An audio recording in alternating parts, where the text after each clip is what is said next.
पृथिवी ब्रह्मांकर इच्छारे सृष्टि हेछि। जीव जगतर माता मु देखिछि निजर स्वर्णिम जुग, सत्यजुग, त्रेतया आउ द्वापर। जेतेबेले स्वर्ग सहित मोर तुलना करा जाउथिला, मो कलरु उत्पन्न सुंदर शीतल शांत क्षीर सागर थिला।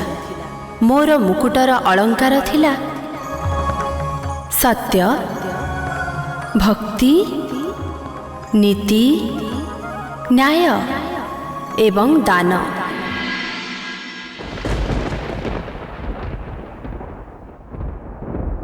किंतु मु जानि नथिली जे कालचक्र केवल मनुष्य नुहे, मो उपरे भी प्रभाव पकाई थाए। द्वापर जुगर अंतिम चरण रे जेतेबेले कली जुगर छाया मो उपरे पड़िथिला, चतुर्दिगरे अराजकता, अन्याय, अहंकार एवं लोभ व्यापीगला। मो कोଳରେ भाई भाई निकटरे सुरक्षित नथिला। मोर मुकुट हरि बसिली मु।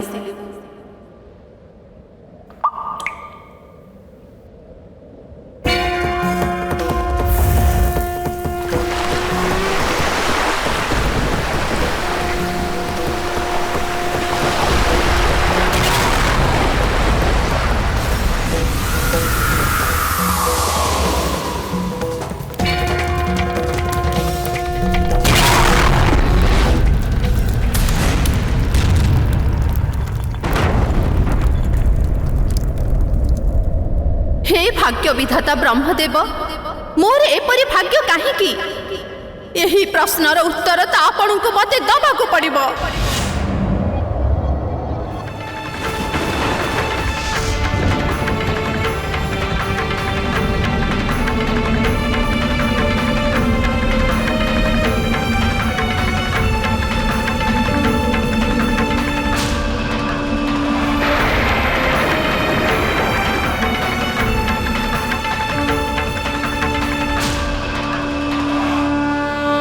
भाग्य विधाता ब्रह्मदेव, रक्षा करंतु ब्रह्मदेव, मोर पवित्रता को रक्षा करंतु। मोर सम्मान, मोर धर्म को रक्षा करंतु ब्रह्मदेव। शांत हुंतु देवी पृथ्वी, शांत हुंतु। कहंतु मते एमिति कोन हेछि जहा आपन को पीड़ा देछि? हे ब्रह्मदेव, मु श्रवण कुमारर जुग देखिछि, किंतु आजिर संतान माने निजर वृद्ध पितामाता को घर बाहर को बाहर कर दौरान। मु जुग देखिछि नारी को देवीर स्थान दबार, किंतु आजी आजी केवल नारी होची पुरुषर दासी। प्रभु, मु धरित्री रे बढ़ुथिबा पापर भार को आउ सह्य करि पारु नाही। काली पर्यंत स्वर्ग फली थिली मु, आज मनुष्य माने मो ऊपर नर्क लोक सृष्टि करिबा आरंभ करि देलेनी। देवी, एबे पृथ्वी रे जहा होबाकू जाउछि, जहा तुम उत्पत्ति रु नहीं आज पर्यंत केबे हेई नथिला ना आगो केबे हेबो, एक महान गाथार आरंभ होबाकू जाउछि। धर्म एवं अधर्मर एक महान युद्ध, जोथिरे द्वारिकाधीश स्वयं धर्मर प्रतीक हेई भाग नेबे। एक एभली समय आसबाकू जाउछि देवी, जहा आज पर्यंत मानव जातिर महायुद्ध भाव में विख्यात हब। जे पर्यंत मानव जाति तुम उपरे बास करिबो, धर्मर सूर्य उदय हवाकू जाउछि देवी। देख,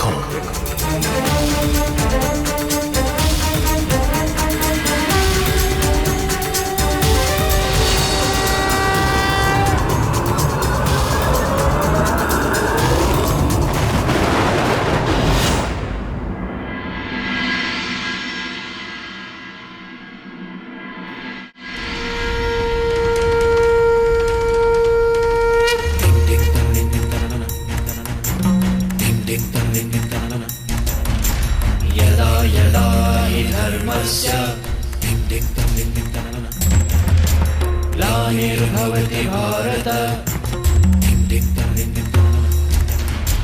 अभ्युत्थानम् अधर्मस्य तदात्मानं सृजाम्यहं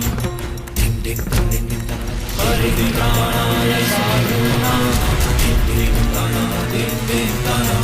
विनाशाय च दुष्कृतां। श्री द्वारिकाधीशंकर ध्यान रे मु विघ्न आनिबारु मु क्षमा मागुछि।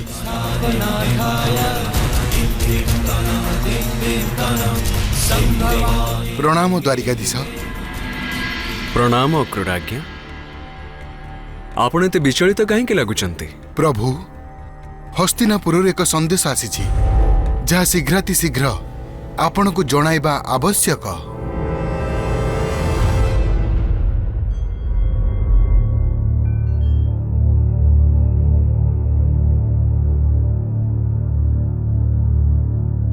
अक्रूर महाशय, एही संदेश निश्चय कुंती पियूसी पठाई थिबे मो पाई। बहुत समय पश्चात तांकर मो कथा मने पड़िला।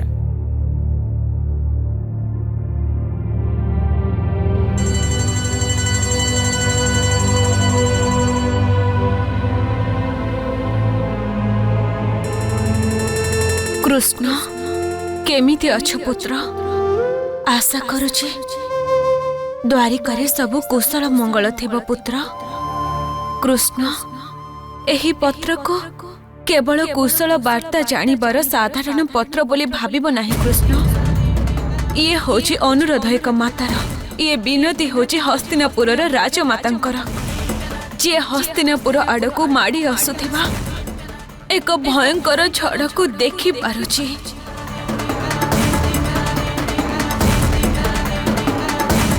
हे कृष्ण, उचित समय रे मोर 5 पांडव पुत्र एवं महाराज धृतराष्ट्रंकर 100 पुत्र गुरुकुलर शिक्षा समाप्त करी हस्तिनापुर फेरुचंती।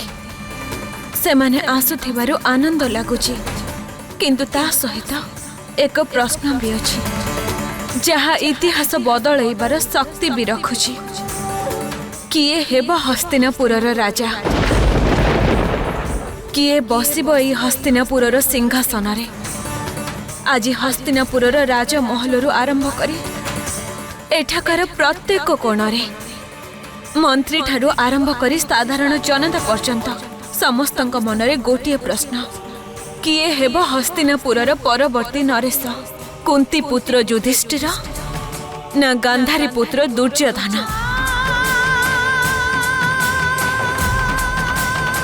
कृष्ण, मोर व्याकुलता वृद्धि पाउछि। हस्तिनापुर रे अधिकार पाई युद्ध होबाकु चाउछि। भाई भाई मध्य शत्रुता आउ शत्रुतार परिणाम भयंकर होई पारे। एही परिस्थिति रे मु केवल तुमको देखि पारुछि, जे निज भाई को उचित मार्ग देखै पारिबो। पुत्र, हस्तिनापुरर सुख शांति एवं न्याय संकट रे अछि। तुमर साहाय्य अभिलाषी तुमर पियूसी कुंती।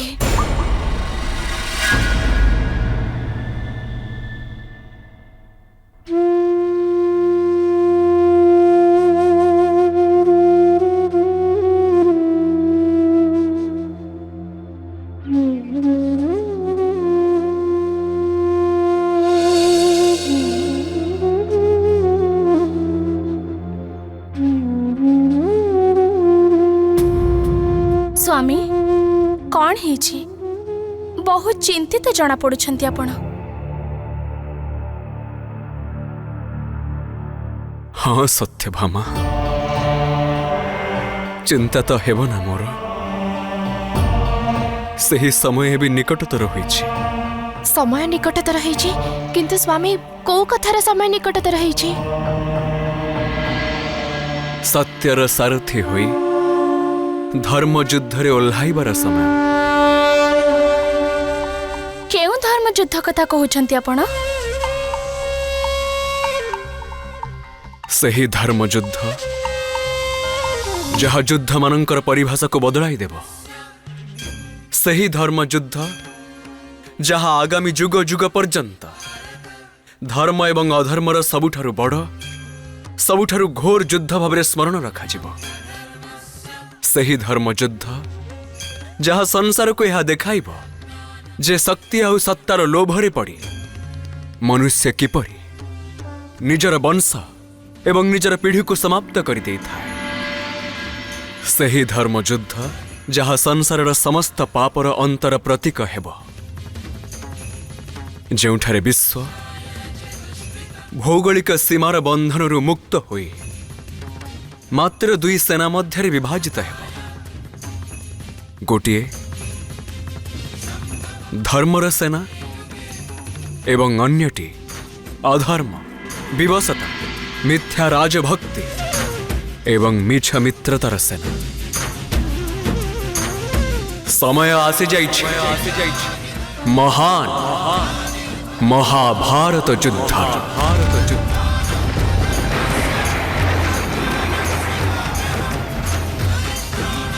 महाभारत युद्ध किंतु प्रभु आपण केमिति जानिले महाभारत युद्धर समय आसी जाइछि देवी एही महाभारत युद्धर विजय तो सही दिन बुणा होई सारिथिला जेउ दिन महाराज पांडुंक मृत्यु पश्चात मोर पियूसी कुंती एवं तांकर पांच पुत्र हस्तिनापुर को फेरी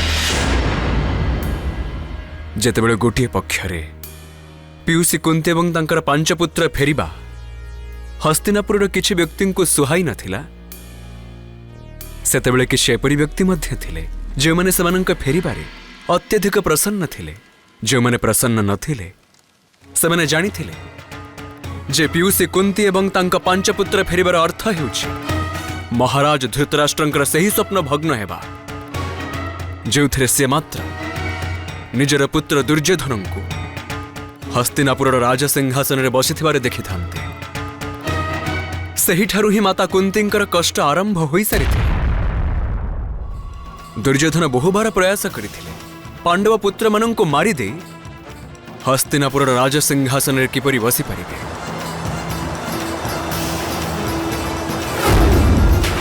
एहा प्रथम किंबा अंतिम प्रयास नथिला जेबे पांडव पुत्र मानंको उपरे प्राणघाती आक्रमण करा जायथिला एभଳି अनेक षडयंत्र करा जायथिला आउ सही षडयंत्ररु निज पुत्र मानंको सुरक्षा देबा पई कुंती पियूसी एते चिंतित होई जाउथिले जे गोटिए दिन तो से सबु किछि त्याग करी चली जिबाकु निष्पत्ति नेले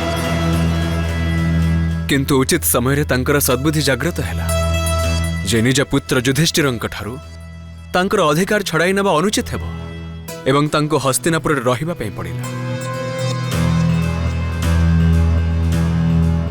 तेबे निज संतान मानंक पई पियूसी मां कुंती हस्तिनापुर रे रहिबा स्वीकार करिनेले प्रत्येक क्षण एक अजणा भयरे रहुथिले से प्रतिटी मुहूर्त रे प्रभात हेबार प्रतीक्षा करुथिले से एपरिकी सेबे मध्य जेबे पांडव पुत्र माने गुरु द्रोणाचार्यंक छत्र छाया रे थिले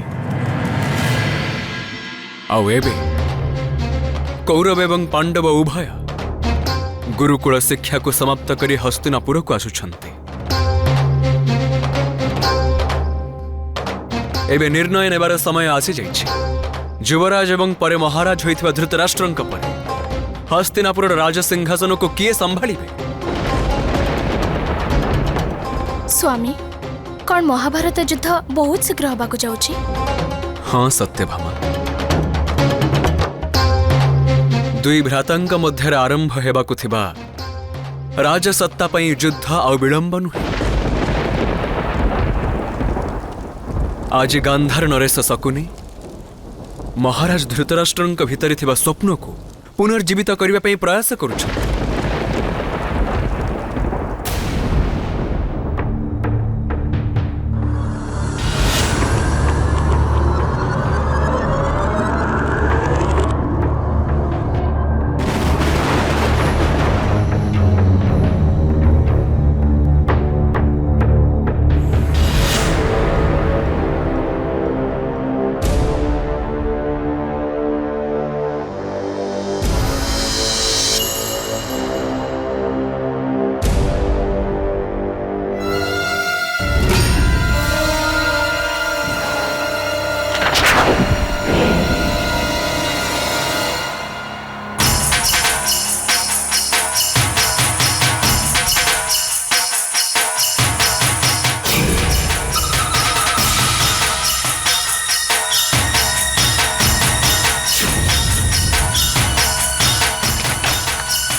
ମହାରାଜ ଧୂତରାଷ୍ଟ୍ର, ମହାରାଜ ଧୂତରାଷ୍ଟ୍ର।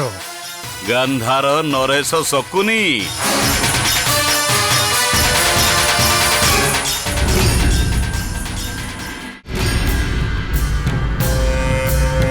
କଣ ହେଇଛି? ଏତେ ବିଚଳିତ କାହିଁକି ହଉଛ? ବିଚଳିତ?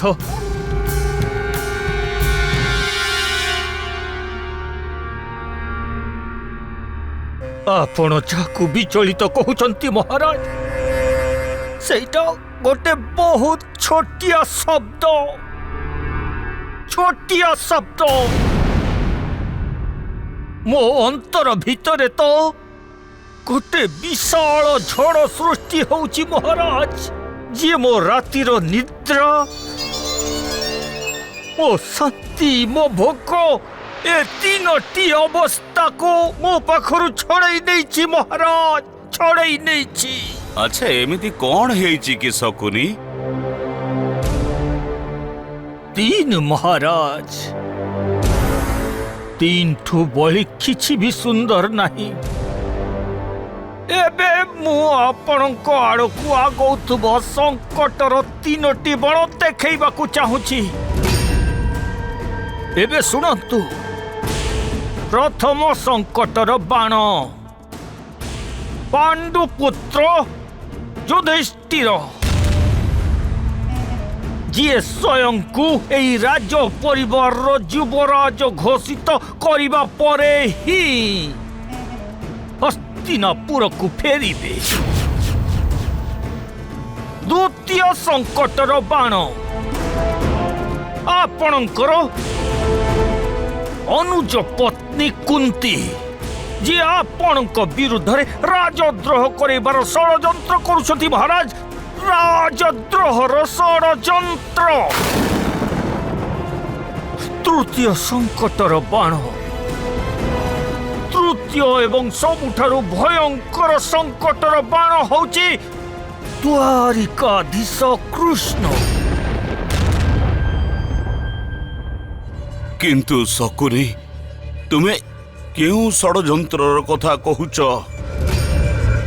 ଆପଣ କଣ ଜାଣିଛନ୍ତି ମହାରାଜ ଯେ ମହାରାଣୀ କୁନ୍ତି ଦ୍ୱାରିକାଧୀଶଙ୍କୁ ଏଠିକି କାହିଁକି ଡାକିଛନ୍ତି? ତା ମଧ୍ୟ ଠିକ୍ ସେଇ ସମୟରେ ଯେତେବେଳେ କୌରବ ଓ ପାଣ୍ଡବ ଗୁରୁକୁଳରୁ ଶିକ୍ଷା ସମାପ୍ତ କରି ହସ୍ତିନାପୁରକୁ ଫେରୁଛନ୍ତି।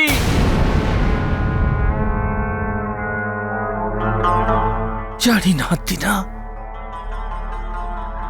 ମହାରାଜ, ଏ ହସ୍ତିନାପୁରରେ ଏଇଟା ଯୁବରାଜ ଘୋଷଣା କରିବାର ସମୟ।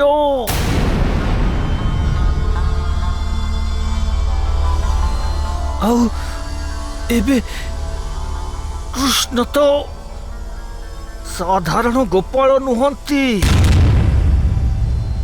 ସିଏ ତ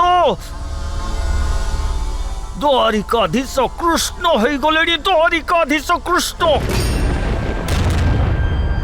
ତାଙ୍କ ସହିତ ସମସ୍ତ ଯଦୁକୁଳର ରାଜା ଏବଂ ସେନାମାନେ ଅଛନ୍ତି।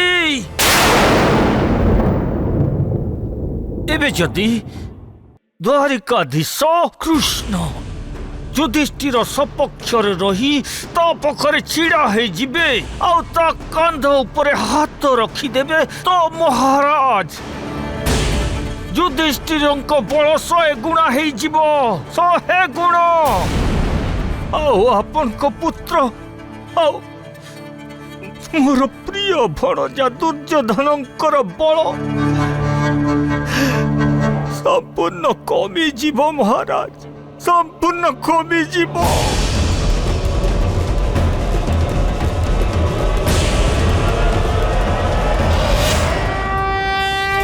ଯେବେ ଜଣେ ରାଜା ଖରାପ ପରାମର୍ଶ ଶୁଣନ୍ତି ଆଉ ତାକୁ ନିଜ ଜୀବନରେ କାର୍ଯ୍ୟକାରୀ କରନ୍ତି, ଠିକ୍ ଭୁଲର ପାର୍ଥକ୍ୟକୁ ଭୁଲି ଯାଆନ୍ତି, ତେବେ ସେହି ରାଜା ଆଉ ରାଷ୍ଟ୍ରର ପତନ ନିମନ୍ତେ ଅଧିକ ସମୟ ବାକି ରହେ ନାହିଁ।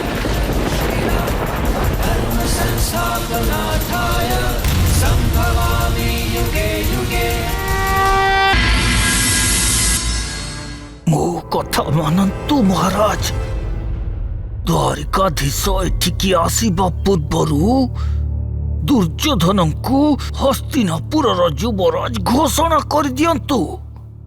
ହେ ଶକୁନି, ମୁଁ ମଧ୍ୟ ସେଇଆ ଚାହୁଁଛି। ମୁଁ ବି ସେଇଆ ଚାହୁଁଛି ଯେ ମୋ ପୁତ୍ର ଦୁର୍ଯ୍ୟୋଧନ ହସ୍ତିନାପୁରର ନରେଶ ହେଉ ବୋଲି।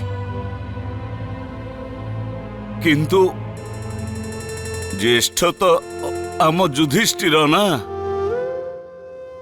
ତେବେ ଉଚିତ ତ ଏଇଆ ହିଁ ହବ ଯେ ସିଏ ହିଁ। ବାସ୍!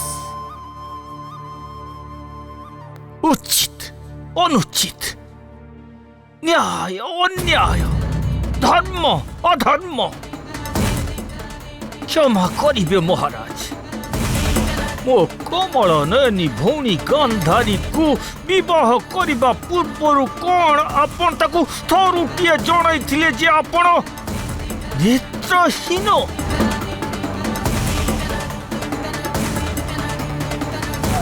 ଆଉ ଆପଣ ନିଜ ଚକ୍ଷୁରେ ଦେଖିପାରନ୍ତି ନାହିଁ? କଣ ଏହା ବିବାହ କରିବା ପାଇଁ ଉଚିତ ଥିଲା? କଣ ନ୍ୟାୟ ସଙ୍ଗତ ଥିଲା? ନା ପୁଣି ଇଏ ଆପଣଙ୍କର କୌଣସି ଧର୍ମର କାର୍ଯ୍ୟ ଥିଲା? ନା ମହାରାଜ, ଇଏ ଆପଣଙ୍କର ସ୍ୱାର୍ଥ ମାତ୍ର ଥିଲା, କେବଳ ସ୍ୱାର୍ଥ।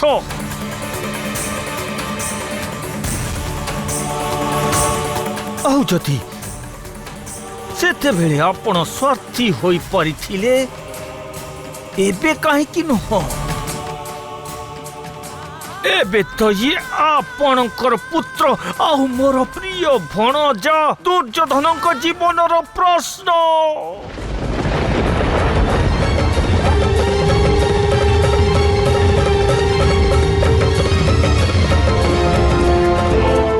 ମୋ କଥା ମାନନ୍ତୁ ମହାରାଜ, ଦ୍ୱାରିକାଧୀଶ ଏଠାକୁ ଆସିବା ପୂର୍ବରୁ ହିଁ ଦୁର୍ଯ୍ୟୋଧନଙ୍କୁ ହସ୍ତିନାପୁରର ଯୁବରାଜ ଘୋଷଣା କରିଦିଅନ୍ତୁ।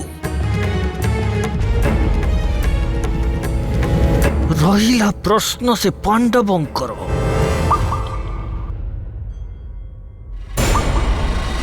ସେମାନଙ୍କୁ କେମିତି ରୋକିବାକୁ ପଡ଼ିବ ସେଇଟା ମୁଁ ଦେଖିନେବି। ଦିନଠୁ ପୁରା ସୁନ୍ଦର କିଛି ବି ନାହିଁ। ଅର୍ଥାତ୍ ତିନିଟା ଉପାୟ ଖୋଜିବାକୁ ପଡ଼ିବ ପାଣ୍ଡବଙ୍କୁ ଏଠାକୁ ଆସିବାରୁ ରୋକିବା ପାଇଁ।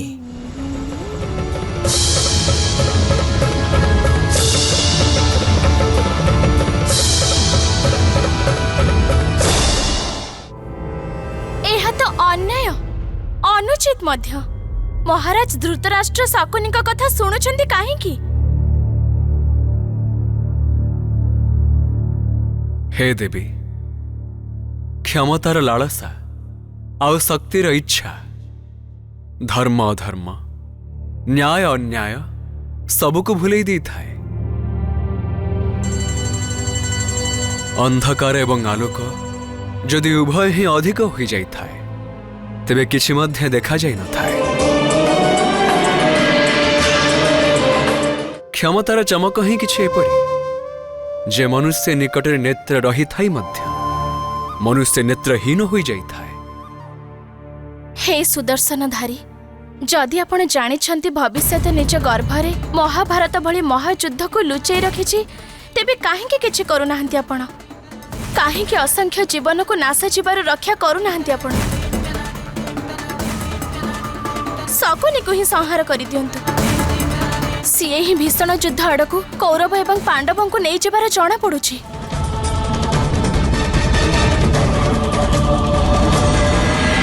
ଶକୁନିକୁ ହିଁ ସଂହାର କରିଦିଅନ୍ତୁ।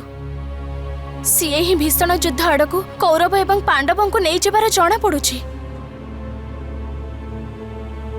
ଯାହା ହେଉଛି ତାହା ହେଉଛି କାଳଚକ୍ର, ଯାହାକୁ ଅବରୋଧ କରାଯାଇ ହୁଏ ନାହିଁ। ଶକୁନି ତ ଏହି ସମୟରେ ମାତ୍ର ସମୟରେ ରଥର ସାରଥି, जे से रथर दौड़ी को धरी तार गंतव्य पर्यंत नहीं जाउछंती। सारथी शकुनी होई परंती सत, किंतु एही रथ को काल ही चलाउछंती। जहा विधि निर्दिष्ट ताको अटकाइबा कि काटिबार शक्ति काहाठरे नहीं। देवी, एही युद्ध कौरव एवं पांडवंक मध्य केवल राजसिंहासन पई हेउ नहीं। एही युद्ध धर्म एवं अधर्म मध्य हेउछि, जेउथिरे संपूर्ण मानव जाति भाग नेब। आ उचित समय आसीबा मात्रे मो सहायता पई मध्य अवश्य जीवी। एबे तो ये गाथा मात्र आरंभ हेउछि। जो मनोदशा एबे तुमर हेउछि, ठीक सही परि ही मनोदशा एबे मोर कुंती पियुसिंकर मध्य।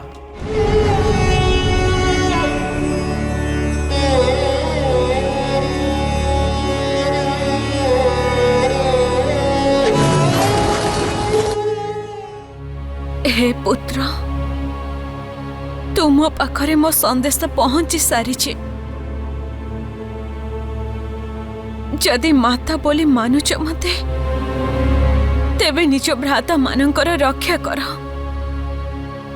ढाल हुओ सेमानकर, साहा हुओ कृष्ण, साहाय्य कर सेमानंको।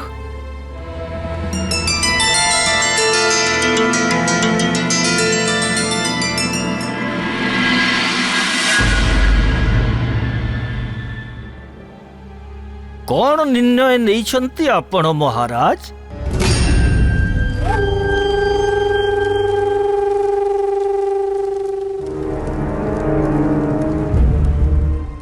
निष्पत्ति नेभा एते सहज नुहे शकुनी। युधिष्ठिर से ज्येष्ठ पुत्र आउ शकुनी, नियम तो एया कहूची जे सिंहासन सीए ही पाइबा उचित। महाराज,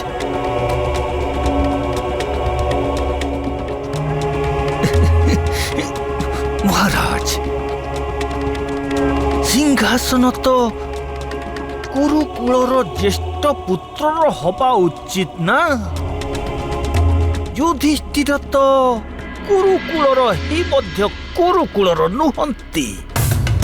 जदिओ तांकु पांडु पुत्र कुहा जाए, परंतु सत्य तो होची से माने इंद्रदेव, वायुदेव अश्विनी कुमारंको पुत्र। हस्तिनापुरर राजवंशर रक्त सेमानंको शरीर रे कोठी बहुछि महाराज। महाराज, युधिष्ठिर परे तो आसुछंती ज्येष्ठ पुत्र मोर प्रिय भणजा आपणकर पुत्र दुर्योधन, जी हस्तिनापुरर राज सिंहासनर प्रकृत उत्तराधिकारी महाराज। प्रकृत उत्तराधिकारी।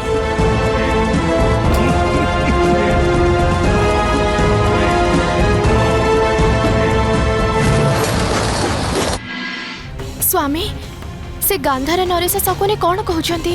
कौन पांडव पांडव कुंती मांकर आ पंडुक पुत्र नहंती? जाम्बवती, महर्षि दुर्वासा कुंती पियुषी उपर अत्यंत प्रसन्न होई तांको वरदान रूपरे 5टी मंत्र देथिले। सही मंत्रर प्रयोग करी पियुषी कुंती देवतांक परि वीर एवं संथांक परि तेजस्वी धैर्यवान पुत्र मानंको जन्म दे पारि थांते। जेतेबेले महाराज पांडुंको अभिशाप मिलिथिला जे से निज स्त्री को स्पर्श करि परिबे नाही, तेणु सी निजर वंश को वृद्धि करने हेतु पियुषी कुंती को प्रार्थना करथिले जे तांकर वरदानर साहाय्य रे से तांको पुत्र रत्न उपहार रे दियंतु। पियुषी कुंती तांकर अनुरोध को रक्षा करथिले एवं एही भली भाबरे मोर 5 पांडव भाईंकर जन्म होइथिला।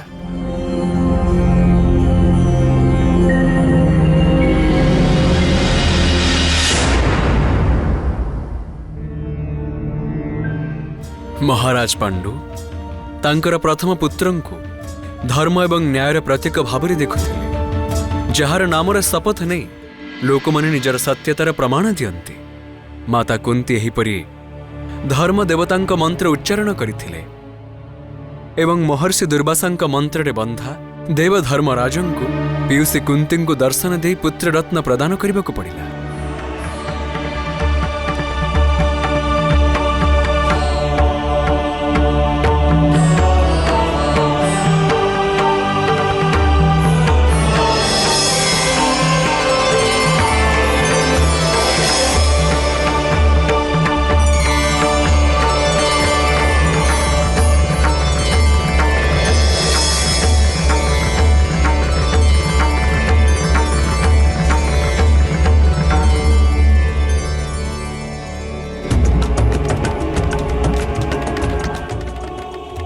महाराज पांडु एवं देवी कुंतींकर एही पुत्र युधिष्ठिर नाम परिचित हेबे।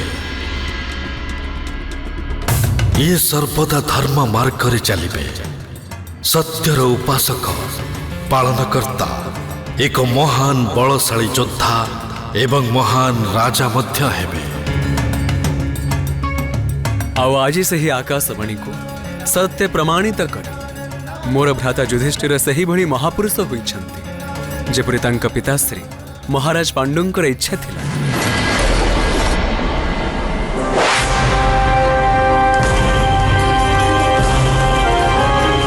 ये हेउछन्ति ज्येष्ठ पांडुपुत्र युधिष्ठिर, मोर ज्येष्ठ भ्राता। भाला चढ़ाइबारे तांकर समकक्ष केही नुहंती, किंतु इतिहास तांको एही कथा पई स्मरण रखिबनी जे तांकर भाला केते योद्धा मानंको परास्त करिछि। इतिहास तांको धर्मराज नाम स्मरण रखिब। प्रत्येक धर्म परीक्षा उत्तीर्ण होइथिबा तपस्वी रूपरे स्मरण रखिब। निजर सबु किछि त्याग करबाकू प्रस्तुत रुहंती, किंतु धर्मर पथरु केबे हेले विच्युत हुअन्ति नाही। सेहिति पई त संसार तांको धर्मराज नाम स्मरण रखिब।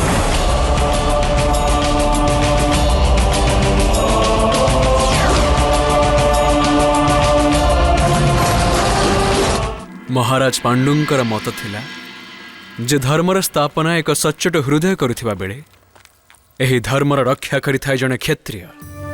धर्मराज युधिष्ठिरंक जन्म पश्चात महाराज पांडु एक एभली पुत्रर कामना करिथिले जहांकर बलर समकक्ष ना केही धरित्रीरे थिबो आउ ना ही आकाशरे, जहांकर भुजरे 10टी हस्तींकर शक्ति थिबो।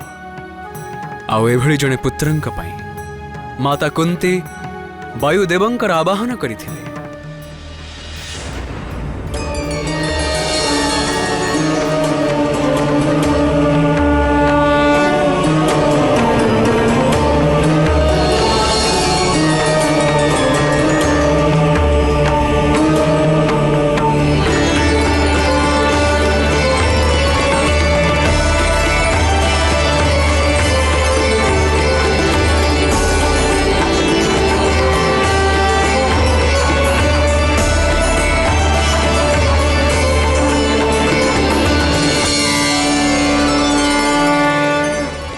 महाराज पांडु एवं देवी कुंतींकर एही द्वितीय पुत्र भीम नाम परिचित हेब।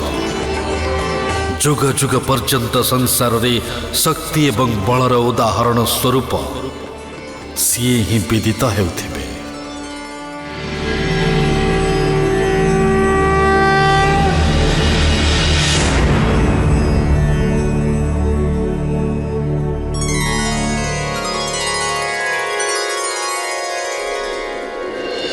ये हेउछन्ति मोर मझिया भाई भीम। आज बड़ बड़ योद्धा माने तांको क्षेत्र रे पाद रखिबाकू भयभीत होई जांती।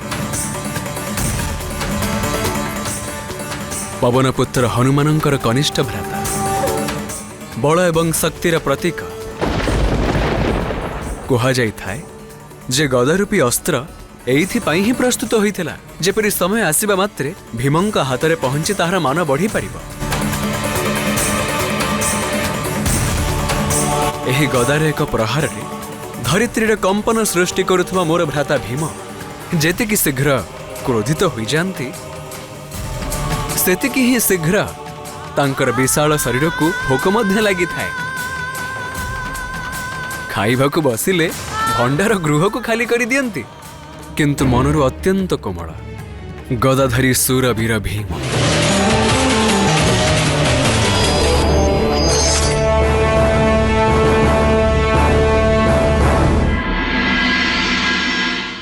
अद्भुत योद्धा माने देवी देवता को प्रसाद चढ़ाउथिबे, जेमिति केबे भी सेमानंकु भीमंक गदार सम्मुखीन न हबाकु पड़िबो। स्वामी, आपणक मुखरे आसीथिबा ही स्मित हास्यर पछरे कोनसी विशेष कारण? देवी हस तो लागिब ना, कारण एबे मु मोर सखा अर्जुनंकर जन्मर गाथा सुनाइबाकु जाउछि। सेमितिरे तो मो सह तांकर जन्म अनेक थर होइछि एवं आगो मध्य हेबो, किंतु एही जन्म अत्यंत विशेष, कारण एही जन्म रे अर्जुन केवल मोर पीसी पुओ भाई ही नुहंती, मोर मित्र मध्य।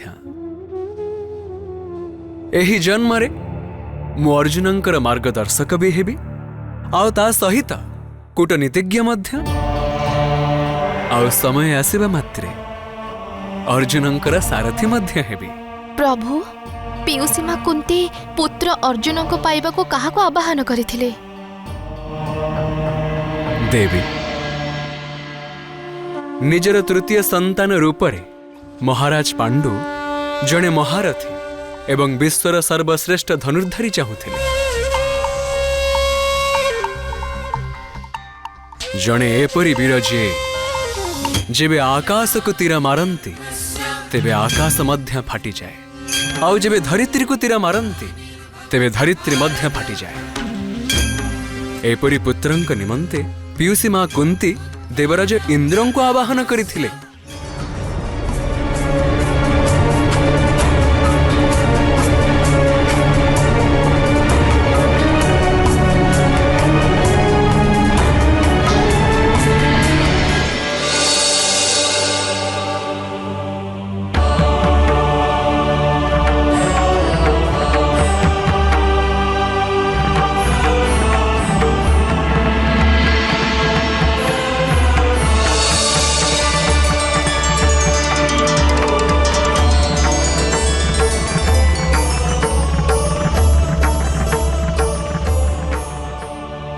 देवी कुंती एही बालक समग्र विश्वरे आपणकर एवं महाराज पांडुंकर नाम एवं जस रखिब।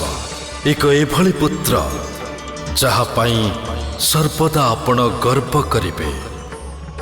निजर तपस्या एवं श्रद्धा बलरे से संसारर समस्त दिव्यास्त्र प्राप्त करिब। तार शक्ति एवं प्रताप बलरे कुरुकुलर हृत गौरव फेरी आसिब।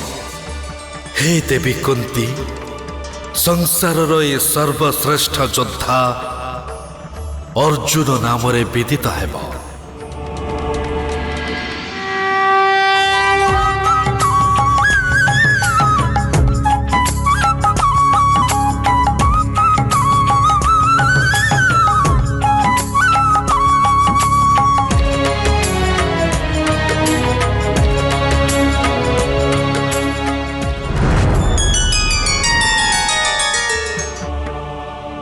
जेपरी जेपरी अर्जुन बड़ ही चलिले, गोटिए गोटिए करी प्रत्येक शून्यवाणी को सत्य परिणत कले।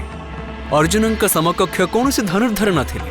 अर्जुनंकर धनुर टंकार ही एपरी थिला जे मात्र से टंकार नादरे समग्र पृथ्वी एक तरंग सृष्टि होथिला। एक एपरी तरंग जहा पृथ्वीर सुदूर कोणरे पहुंची कंपन सृष्टि करिथाए। भूमि उपरे भूमिकंपर सिहरण संचार करे।